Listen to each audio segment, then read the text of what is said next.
Hello viewers, আশা করি সবাই ভালো আছেন। আবারও আপনাদের মাঝে একটি লাইভ স্টোরি নিয়ে আসলাম। আজকে লাইভ স্টোরিটা অনেকটাই ইন্টারেস্টিং হতে চলতেছে। আজকে লাইভ স্টোরিটা হলো বোরকাওয়ালা মেয়ের সাথে প্রেম। তো আপনারা তো বুঝতেই আছেন আজকে লাইভ স্টোরিটা কি পরিমাণ সুন্দর হতে চলতেছে।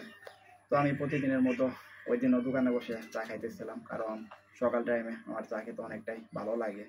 তো আমি যে দোকানে বসে থেকে চা খাই, তো ওই দোকানের সামনে দিয়ে একটি রাস্তা রয়েছে। তো সেই রাস্তা একটু সামনে একটি মাদ্রাসা রয়েছে।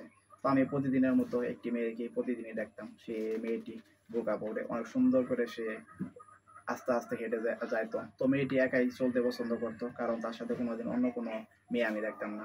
তো তাকে এরকম ভাবে প্রায় 6 মাস যাবত আমি প্রতিদিনই ফলো করি। তো দেখি তো মেয়েটি একটু একটু করে তাকিয়ে থাকে আর হাসে। তো আমি এরকম ভাবে দেখি।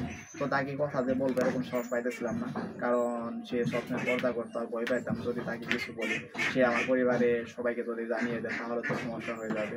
তো এরকম বই কাজ করে আমার। তারপরও হঠাৎ করে একদিন সিদ্ধান্ত নিলাম, তো যে করে হোক তার সাথে আমার কথা বলতে হবো। তো হঠাৎ করে একদিন আমি তার মাদ্রাসার সামনে গিয়ে তার সামনে কথা বলি যে অনেকদিন যাবতীয় ফলো করতেছি, আপনি জানি কেমন ভাবে তাকিয়ে থাকেন আর হাসেন, তো কিছু বলতে চান। তো সে কিছু বলে না, ওই দিন হেসে চলে যায়। তো তারপর দিন সকালে সে আমাকে একটি লাভ লেটার দেয়। সেই জায়গায় লেখা ছিল যে আপনাকে অনেকদিন যাবতীয় দেখি, আপনাকে আমার অনেক ভালো লাগে। তো এরকম ভাবে যখন আমি লাভ স্টোরিটা, তো আমি ওই দিন একটা লাভ লেটার লিখে পরের দিন তাকে দিই। তার দেওয়ার পরে সে আরেকটা লাভ লেটার দেয়। তো এরকম ভাবে আমাদের চিঠি আদান প্রদান হইতেছিল।